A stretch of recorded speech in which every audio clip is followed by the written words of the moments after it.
So good morning, everyone, and welcome. We really appreciate you attending. We had a fantastic day yesterday as our first day of the symposium. And so let me start out today by thanking again our co-host, the Cybersecurity Association of Maryland. They were absolutely terrific to work with. Samantha Conklin and Christina Majernik were incredible participants in planning this event. So again, thank you. Andrew Rose from Mid-Atlantic Farm Credit, a major player in the planning of this event as well. And Maryland Department of Commerce was our lead sponsor, and we very much appreciate their support for this event. So briefly recapping yesterday's event, we started out the day with Senator Katie Fry Hester, who is with the Maryland State Senate, and gave us sort of the background on the issue of cyber and agriculture from the state's perspective, followed by Aaron Alt from Purdue University, who gave us the agriculture's perspective on the issue of cybersecurity, followed by Timothy Schilbach from Panacity, who was a little deeper into the cyber aspect of this nexus that we're creating between cyber and agriculture. And lastly, we had Joseph Marasco with the National Counterintelligence and Security Center talk to us about it from the federal perspective. So it was a great day, but we're looking for another exciting day ahead of us. So lastly, I'll just be again doing a big thank you to sponsors and partners. Again, CAMI, Mid-Atlantic Farm Credit, Maryland Department of Commerce, as well as some others from the cyber sector and the ag sector, Edwards Performance Solutions, Evergreen Advisors, CAICO-ISM, Larta Institute, Mid-Atlantic Gigabyte Innovation Collaboratory, Right Direction Technology Solutions, and Skyward Apps. Thank you all. We really appreciate your support and encouragement, again, in this effort to create greater awareness about the importance of cyber and ag and this nexus that we're encouraging. So with that, I will now turn it over to Andrew Rose, the Director of Innovation, Strategy, and Development at Mid-Atlantic Farm Credit, who's going to be helping introduce our two new speakers. So thank you, Andrew.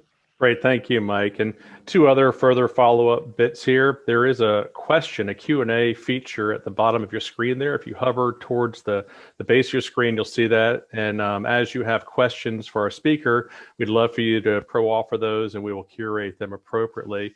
And keep in mind, Mike hinted at it, this is a conversational presentation. There might be some blips, some latency issues, whatever that is, just bear with us. We want to make sure that not only is it conversational on our end, but at your end as well.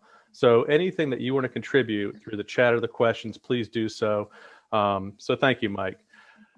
And I've been told to script my speech today. So if I'm looking over here at that, I will not forget to say something important. And it always gives my CEO a pang in the heart when I speak unscripted in front of a mic. So bear with me here. And as our CEO, Tom Truitt, mentioned yesterday, we are part of the farm credit system.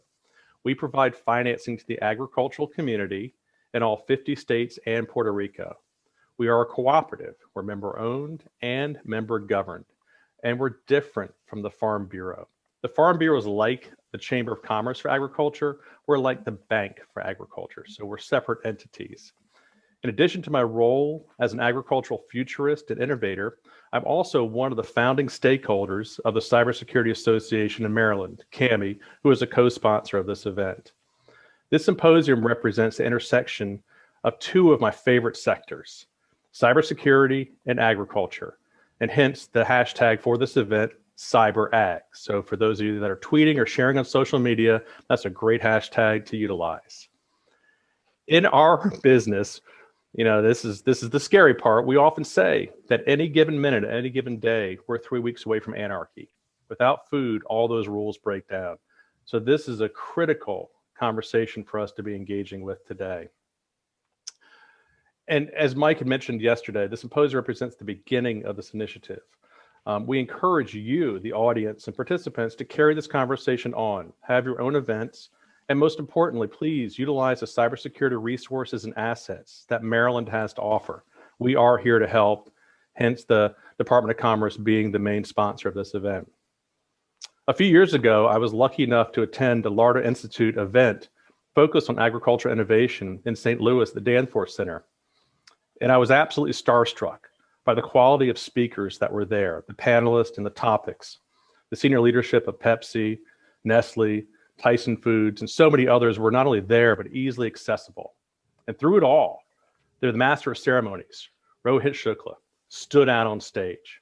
And we're incredibly fortunate today that Rohit has agreed to join us. And Rohit will be interviewing Ms. Venice Goodwine, the Chief Information Security Officer for the United States Department of Agriculture. A few words about Rohit. Of all the human beings I know, few have the mastery of language that Rohit does.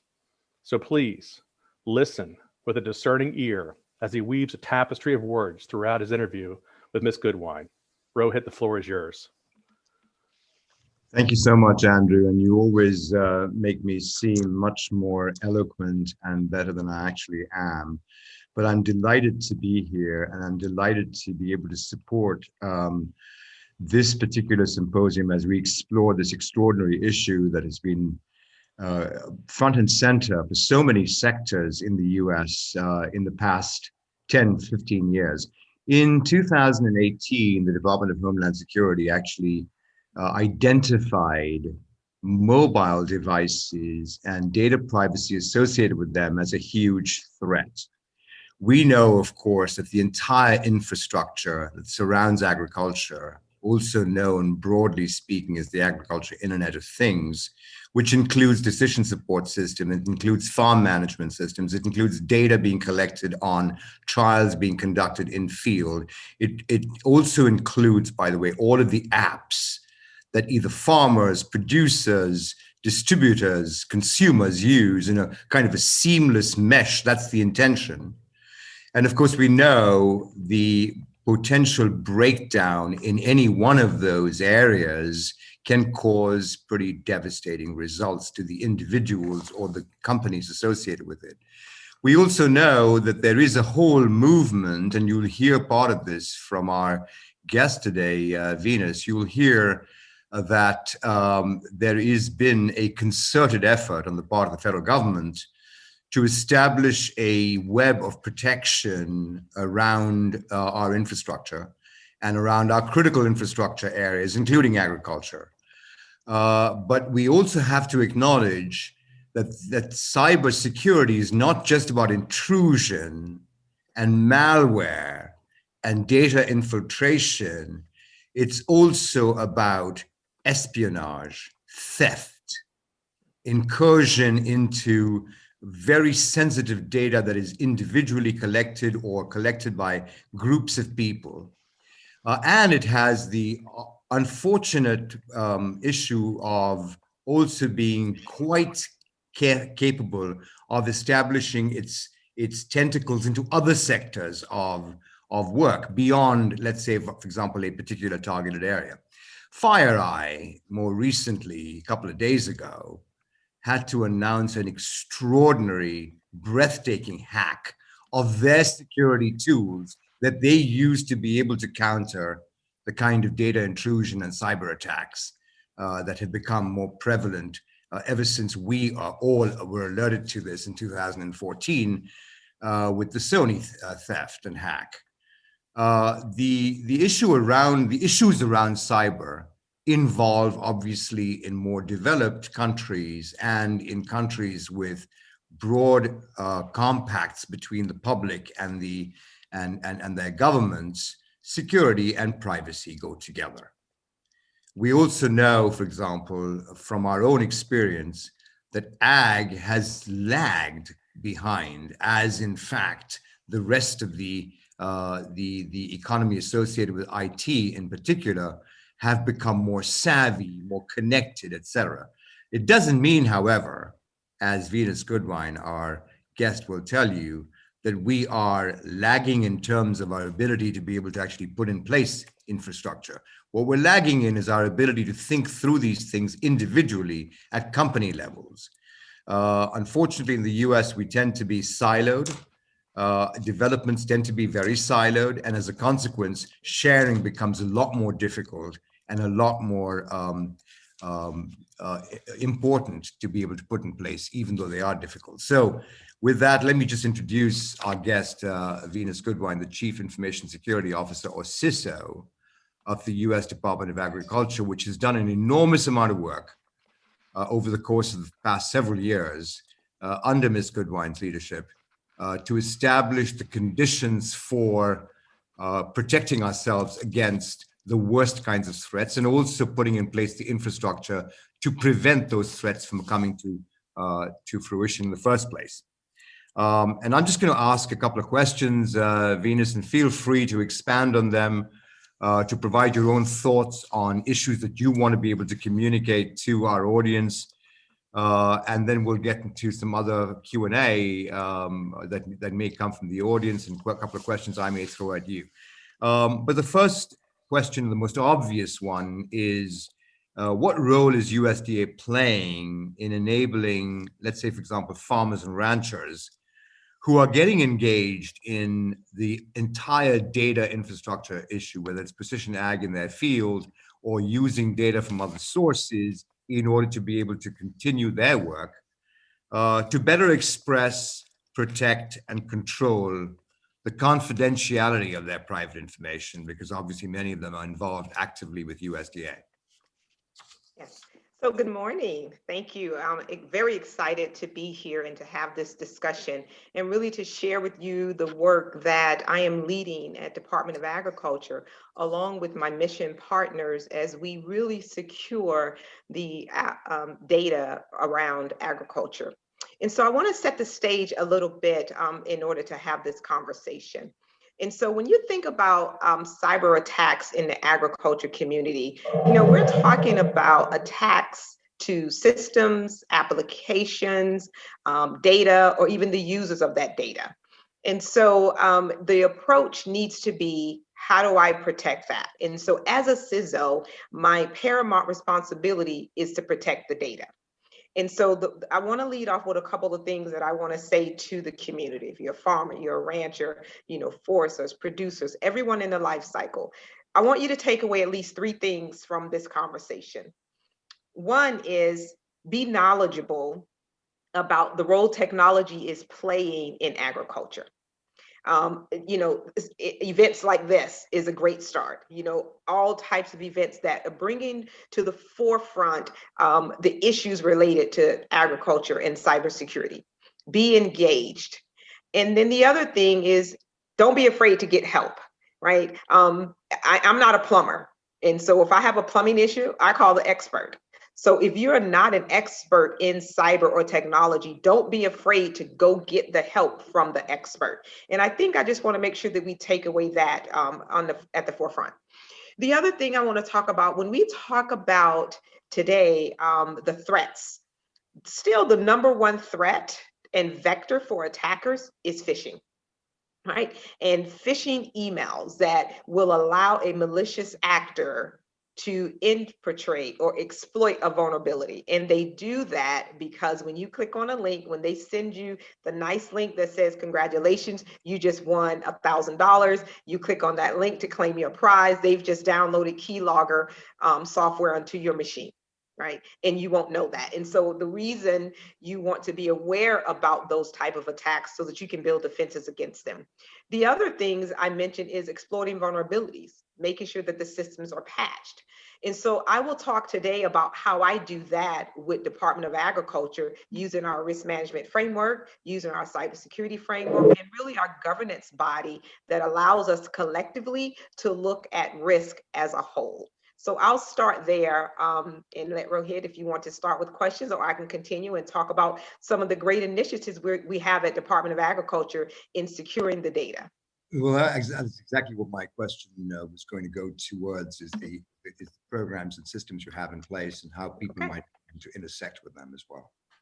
Absolutely. So let's think for a minute. So when you think about precision agriculture back in 2014, and the big, talk about the town, so to speak, was we're going to introduce the inclusion of technology to help increase crop yields, or it was to enhance farming practices. So that was satellites, and that was drones and machine learning and cameras and different sensors. And that sounds great. So now fast forward to where we are today, when you hear about, farm beats, a collaboration between Azure, and the researchers at the Department of Agriculture, still more technology. What that brings to your mind is, what are the risks being introduced with that technology? And so at USDA, rather it's a system or it's an application, rather it's a user, we first use the risk management framework to understand the risk. We categorize that system by understanding the data that's going to be processed, stored on that system, and then understanding, if lost, what would be the effects. And so we then assign to it a level of protection. And then with that protection, we assign the risk and then the countermeasures to address those risks to that data. Because as a CISO, at the end of the day, it is about the data. Because if you have, for some reason, my system, but it has no data, I don't have an alarm. But if you have access to my data, then that definitely is of concern to me. And so think about, we use the risk management framework and we identify, if I have technology A, what's the purpose of that system? What data is it going to process? And then it goes a step further. Who is going to have access to that data? And then I have to make sure that we put governance around the life cycle of access to that data. So, Venus, just a question. How does USDA engage with the private sector actively to be able to have some kind of collaborative? Because part of the problem of, obviously, is that every new piece that is introduced privately in the data infrastructure system that we have becomes another piece that has to fit within this framework. It may not easily be categorized, for example, under the framework that you currently have. So you're constantly, in a sense, and I'm only asking to see if in fact there is some stress in the system, you're sometimes running in place because there's so many things coming at us on a consistent basis. And there's also many ways of being able to exploit potential vulnerabilities that we may not know about when a new thing is introduced. How does USDA engage with the ag community? And of course, the cyber issues that you've outlined are central to that. But how do you have specific kinds of ways of doing so with the community of ag users? So I will tell you, yes, absolutely. So within my organization, and of course, being one of the 16 critical infrastructure sectors, food and agriculture, we co-own with HHS. And so there's a continual partnership and collaboration between my office and then, of course, my Office of Homeland Security, which manages that program. My role is to make sure at the technology level that I am engaging the vendors, and then that information is fed to the program owners for the sector, and to make sure that I have constant contact. For instance, this morning, I just had a meeting with a vendor about their security posture and what they bring to USDA. So every time I look at a system, there's a collaboration between the vendor in my office, and not just myself, because I have counterparts that help me as well, that we talk about the vulnerabilities. We make sure that there's a cyber hygiene that is considered the same hygiene we're used to as personal, right? We have personal hygiene. We have cyber hygiene, meaning, are you patching your systems? And so whenever a vendor has an issue, then they bring that issue to us. Hey, we have found that there's a particular patch or feature or function that needs, that may increase a vulnerability or produce a vulnerability, then we immediately address that. So that public private partnership between myself and the industry is what's paramount in making sure that you get the secure systems application and protection of data. And so we do that, and then that information gets promulgated to the community. One of the things we're going to talk about is this new program, the Vulnerability Disclosure Program that DHS has implemented. And it really is building on that promise and that partnership of of making sure that you as a citizen and a user, citizen public and a user of the information has a way to report vulnerabilities, but also a way that I can also feed information out as well. And so we'll provide some information on that, a link so that you can read, your audience can read up on that. But that is a key way that as I am finding and fixing vulnerabilities, that we can share that data. And that's really the good intent to make sure that that partnership work amongst us. And so while most industries don't use, the risk management framework, they all are well versed and aware, because they know that when they come into my environment, in order to connect to my network, there has to be a level of assessment conducted to understand the risk, and then we make the proper risk responses based on that. So, and Andrew, by the way, has put in that link that you were referring to, Venus, in the chat. I just wanted to continue on this. Understanding that you're putting in place systems internally as well to consistently and constantly look at threats to the system that you've identified already, but proactively, are you also going out and checking what is going on in terms of the state of the art as things are developing, whether or not they have a direct correlation with your systems, with USDA systems? They may affect a portion of the entire supply chain.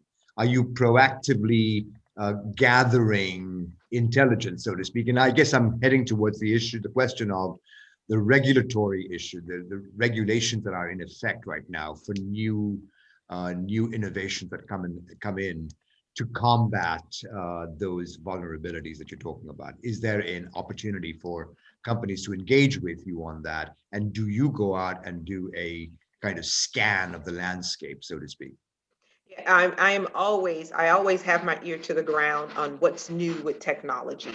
For instance, when you talk about using UASs, for instance, in industry, we make sure that one, we look at the supply chain risk management related to UASs, for instance, and we talk about amongst the whole of government what is going to be the impact with using that type of technology. And I say whole of government because we share this information across our sectors as well, of course, the critical sectors as well in the non-ag sectors, to make sure that we're all, on the same page. And so we do that in that aspect through the, different sharing forums. Of course, you'll see me speaking on, at events like this and others, where I'm really trying to heighten the awareness to understand that what I am doing in this space is also being done in other organizations as well, rather it's an organization, IAC, where we really work with our private industries as well, talking about this new technology. The recent IoT, Internet of Things law that was just put in place, passed by Congress, is another that's important, because IoT is key to the ag sector as well. What risks do those bring? And so immediately I have to make sure that now I address IoT and how am I going to secure IoT?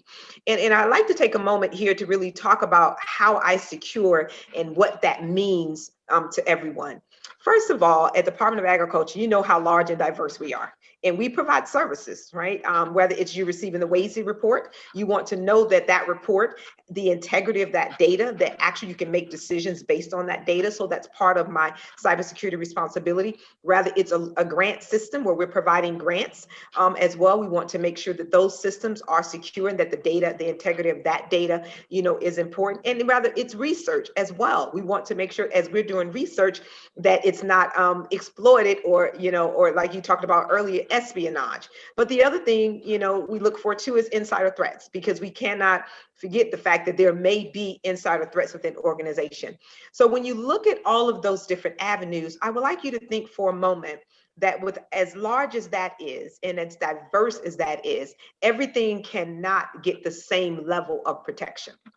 So what we've created is, I'm going to use the term ground jewels, because we're familiar with that back from the castle days. The king had, the crown jewels, and they were, behind the gate, and there were guards, right? We have the same concept today of crown jewels. There are certain systems, applications, and data that is critical in order for Department of Agriculture to provide the data to the farmers, ranchers, producers, and everyone in the ag life cycle about threats. And so those particular systems are our crown jewels. And so I use a process of cybersecurity framework, which has been published by NIST and it's publicly available, so that we can, one, identify.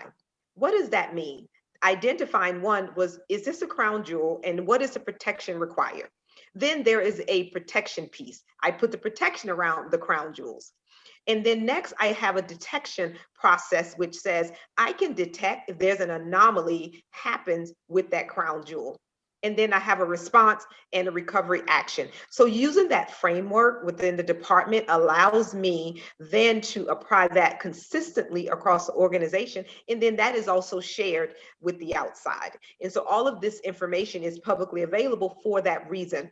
And so that if you are, anyone in this sector, your company supporting, providing services, to farmers, ranchers, or producers, or you are the user or the recipient of, you want to be sure of the confidentiality, the integrity, and the availability of these systems and this data.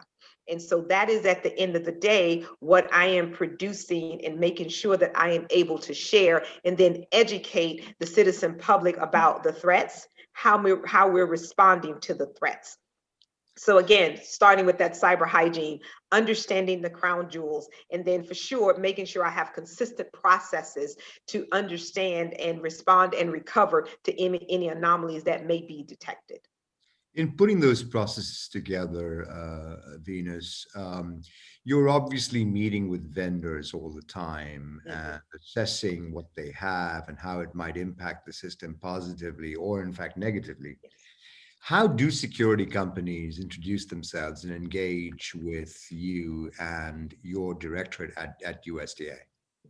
So that's a great question. I am very proud of the vendor management system that I use within the Department of Agriculture. I do have a special assistant, and it starts with an email. I get an email from a vendor that says, I recognize the work that you're doing, and I also have a product or a capability that I think will assist you. We send out a questionnaire, and this is part of our vendor management process. We send out a questionnaire, and what I'm interested in is this. Which one of the cybersecurity functions is your capability aligned to? Is it identify? Is it detect? Is it protect? Is it respond or recover? When you think about identify, it's asset management, it's governance, and a lot of the vendors may say, well, it's about automation of maybe this risk management process that I talk about. So we start there with that conversation. And again, like I mentioned, just this morning, I had a vendor meeting. The vendor comes in. If you're currently in the environment, that's great. You tell me, here, I'm in your environment, here's your investment, here's how to make the most use and get the return on investment. If you're not in the environment, then let's talk about, what do you see as my blind spots? Based on what you know about agriculture, based on what you know about cyber, or I will communicate to you, from a cyber perspective, and let's have a conversation and a dialogue about what your capabilities are and where they may fit. And so I am always open and welcome to have that vendor conversation. Venus, that's really wonderful that you would actually be that engaged Yes. in the course of actually including them within the framework that you have. If you don't mind repeating again that long string of words to be able to have everybody understand what that framework looks like. It starts with identify and then go on. Yes. And so it's the NIST cybersecurity framework. One, it starts with identify. And that's where we identify our assets. We put governance around the identification of those assets. The next, you will talk about protection. What is the protection required? Is that protection making sure that there's encryption? Is that protection of the information, protection of the data, making sure that data's masked, different things. When you talk about detection, what tool do I need to detect an anomaly? And I'll give you an example. For instance, if I'm a user and I have access to a system and we're monitoring user activity, we have to have ways in place, technology in place to determine anomalies when hey, this user just logged in, but it doesn't, attempted to log in, because we have those guardrails in place to make sure that only successful logins happen. But we you put those protections in place so that you can detections, in place so you can understand the anomalies, and then we can act on it. And that's where the respond and the recover. Response happens, and we have to have a response because just like you say, FireEye, I am sure they had a detailed incident response plan that if for some reason any of our protections are compromised, then they have a way to contain that incident and make the organization whole and minimize the risk.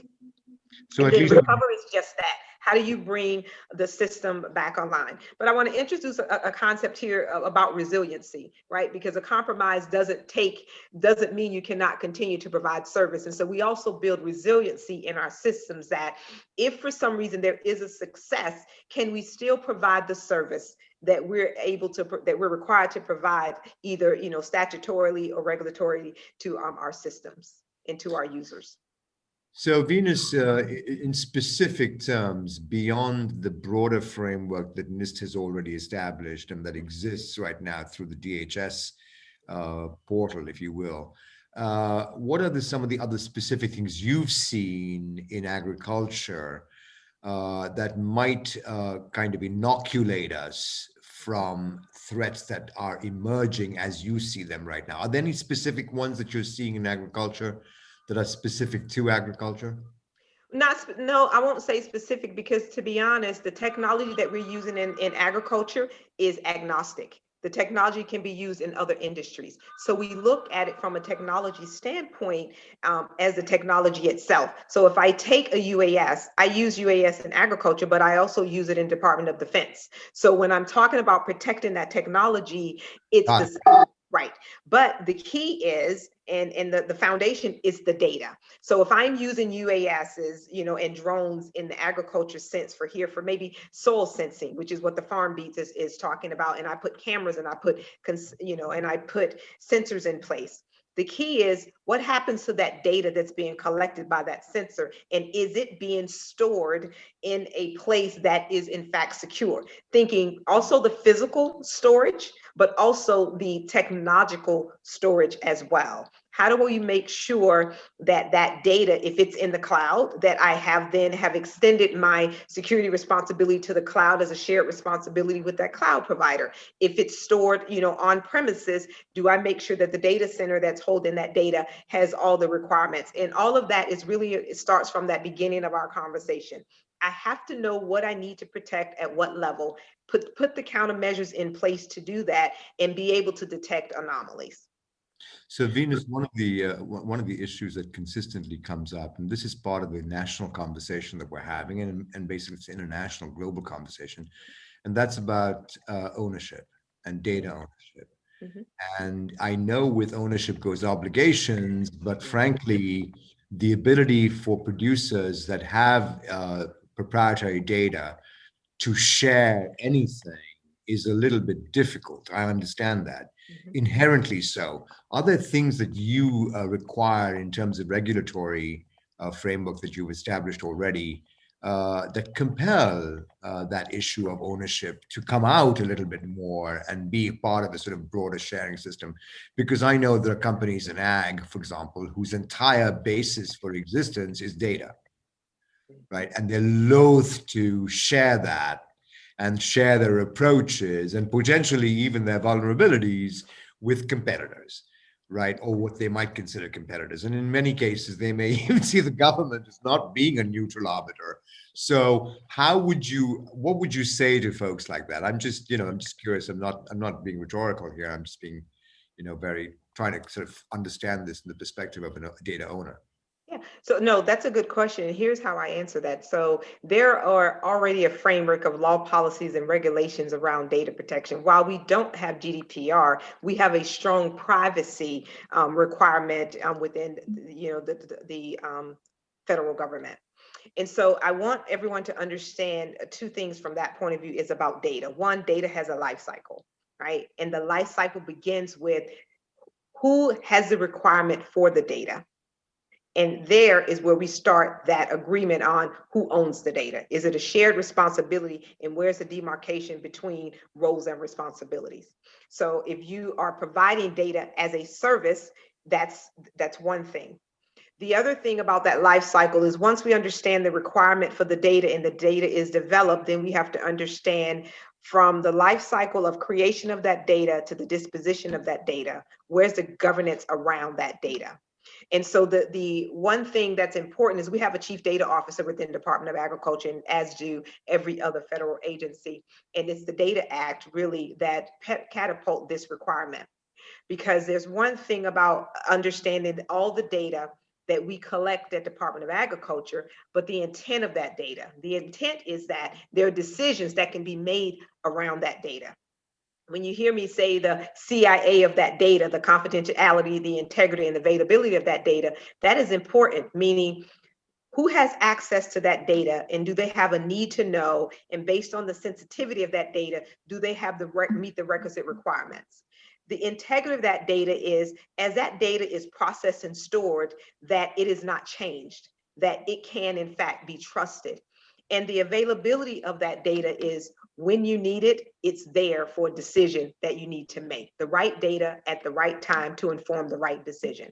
So when we talk about data, there is a data life cycle, but the underpinning of that entire life cycle is the security. And so we do governance around that. And that is a key portion of having a framework that's consistent as well. So let me give you an example at agriculture. I'm the department CISO, and who is the overall responsible and accountable for cybersecurity at USDA, systems, applications, users, data. But within the mission areas, I have also an assistant CISO. And the reason we have that structure is because those individuals know their mission better than I do. I am the overall look, they are the granular level.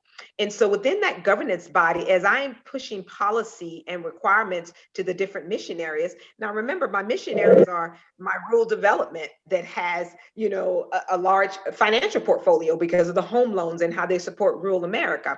I have a large research entity. Of course, you know, I have our organization, our conservation organization. I have my food and nutrition. So wide, diverse portfolio.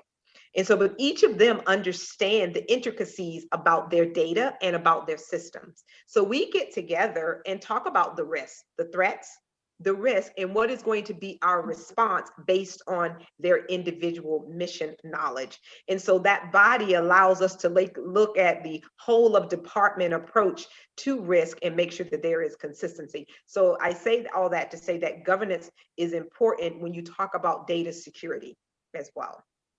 And data security is, of course, the other part of that data security is, yes, of course, making sure it's secure. But of course, if somehow it's lost, understanding what would be the effect of the loss.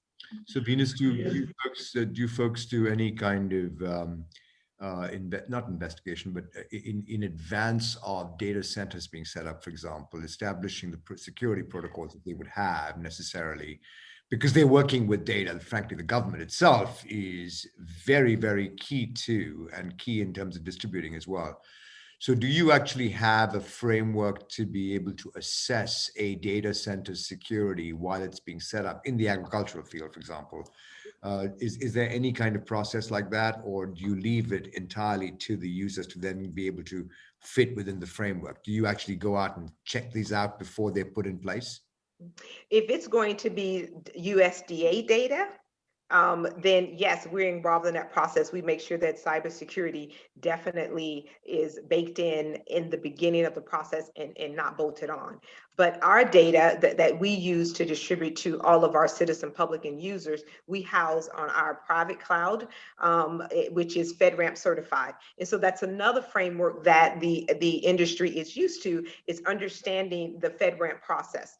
Because if you're going to store data in the cloud, there is a responsibility to meet these cybersecurity requirements that I'm mentioning. And so those same requirements, yes, are then also promulgated with systems that are on premises as well. So we kind of cover both parts of that. So if you're going to put your data in, Amazon or someone's private cloud, it must hold that FedRAMP certification. And so GSA owns that program. Got it. And in terms of, Andrew asked a question in the chat as well. Is there a procurement process for companies that are developing new and unique and other solutions to engage and to approach the USDA, and in particular your office? Is there a procurement process in place for you to acquire new kinds of ways of being able to combat the security issues that you're facing on a continuing basis? So let's start with the procurement question first. So typically, the procurement process is our acquisition process, which is governed by the FAR anyway. The federal acquisition, requirement starts typically with your, RFI, RFP, and it goes through the process. So yes, that is definitely the procurement process that we use. If you're talking about the way I procure a particular tool, I follow that same process as well. Typically, if the government is trying to if we have a problem, we always call them wicked problems in cyber because it's an unknown. We will put on RFI or a request for information to say, we have this problem we're trying to solve. Does anyone know how to help it? So you've seen USDA use that process for once. When we are getting ready to make a decision, then of course we'll issue a request for a proposal, which follows the typical FAR procurement requirements. So Venus, you've spoken frequently in the conversation about citizens and the public and producers and ranchers and farmers. One of the key issues, of course, is, there are lots of extremely vulnerable small farms, right? Not just in the US, but around the world. And it's hard enough to keep up with the kind of requirements, the seasonal requirements of farming and ranching. And it's, and of course, the need to be able to continually update your systems. And then the issue of cybersecurity in particular, that is going to impact their world one way or the other. Do you have any recommendations for farmers to become more educated about cybersecurity? I think the three things I talked about earlier today. So let me just tell you from a USDA perspective, the different mission areas have stakeholders, and all of the development and the systems are within the mission areas. From a holistic look, my role is to ensure that what they are developing, one, has baked in requirements, and when they're done, it meets the requirement, and that the security countermeasures are operating as intended, so that when that data, because we have a lot of public facing assets because of the services we provide to the citizen public, making sure that that data is authoritative. So that was my first question. The other thing about how do you engage and how do you know? Again, forums like this, right? Forums that talk about agriculture and specific to agriculture. But I also want to lean in on a point that I made, that the technology that we're talking about using in agriculture is used in other sectors as well. So, and that I don't want us to think that we're so siloed in agriculture, that my security knowledge or requirements may be different. And so if we can, one, understand the technology itself and the role it's going to play in agriculture. And I use the example, of Farm Beats, which is a combination with Azure, and how they put the sensors and all of the cameras in place to do soil sensing, right? And just think about the imagery that they take on that in that particular process, making sure that that imagery is stored and it's secure. So there are some transactions that happen and some transmission of data throughout the internet to go from the sensor itself to its storage location. That transmission is what we're concerned about, to making sure that there is no, I'm going to say exfiltration while the data is on the line, right? While it's on the internet, that it's actually, in a secure tunnel. So it's just things like that. So making sure that you are aware of the technology and how it's going to be used, and that the vendor of that technology understands and can explain to you the threats to that as well. Because one thing about industry, they do a really good job of posting, critical vulnerabilities, and then we take those vulnerabilities and apply the patch they've developed, in order to address any vulnerabilities that's been identified. So again, making sure that you're knowledgeable, you understand the technology, and if you're not a technologist, don't be afraid to get the help from the subject matter expert in order to help you with this technology. Because if we're talking about, how we're going to have sustainable food sources in 2050, we know that technology is going to be key in that. And so we have to make sure that we're all aware of how these technologies are being introduced and how they're being built and developed as well. So one of the things we need to be able to say at the back end of this, and thank you so much, Venus, for really remarkable insights, is that we're drowning in data, obviously. We're also surrounded by a continuing cast of hostile characters, both internal and external. But one of the great things about our system here in the US is the continued innovation that exists, which can also be a vulnerability, yes, but it's a remarkable way of meeting one of your big issues, resilience, right? Being able to not just recover, but to be resilient moving forward. There's a tremendous number of assets out there that people can count on, including the farmer who's asking about cybersecurity. How can they be educated? Tremendous number of assets. Andrew will obviously be a central point in this because he's able to connect out to so many different people as well in this field.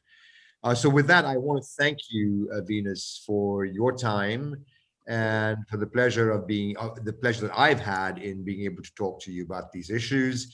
Andrew, if there are last things that you want to be able to say or critical things that you want to be able to bring attention to, please go ahead.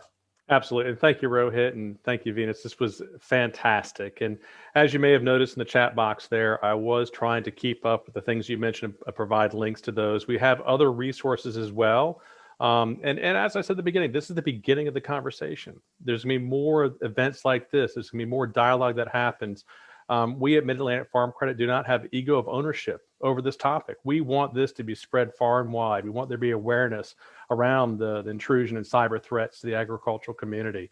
And I'm deeply indebted to both of you for being here. And to just reiterate what Venus said, when I created my wish list of those people I most wanted in here, Venus was number one on that list. Yep. And I just sent an email to her email address, and here she is. And that just demonstrates that sort of that whole of the USDA. That email got to the right person, it got acted upon, it got vetted, and here she is. And so it's not just words. I mean, this is a tangible result of that. And so, Mr. Tilkey, I will bring you back into the conversation at this point in time, and I will shut up. Thank you. You don't need to shut up. This has been great. Thank you, everyone. I wish we had more time to allocate to this, but you never know what the window needs to be for these things. But so I'm going to close out by just reminding everybody, thank you for attending. And next we are going to pop out of this particular Zoom application, and everybody should have links to the breakout sessions in order to enter those topics that they have interest in. And that will be pretty much it. We have 3 sessions at 11 o'clock, and there's only 1 session, unfortunately, at noon. And then that will be sort of wrapping up this 2-day symposium. I think we've had a lot of fun putting it together, a lot of work, but this won't be the last time we do this. You'll be hearing from us again. Not sure, if we want to do this in 6 months or another year away, but we need to have these kinds of conversations again going forward in order to not only, I guess personally, I'm anxious about what we're going to be doing within the state of Maryland in terms of ginning up a larger conversation and leveraging our presence and visibility in cybersecurity here, being close to Washington, D.C., but also nationally, taking some kind of lead and getting more people to recognize and talk about this issue. So again, thank you, everybody. And I guess that leaves us about 9 minutes to reconnect in the breakout sessions. So thank you again. Thank you, Venus. Thank you, Andrew. Thank you, Mike. Appreciate it. Have a wonderful day. Everybody. You too. Thank you.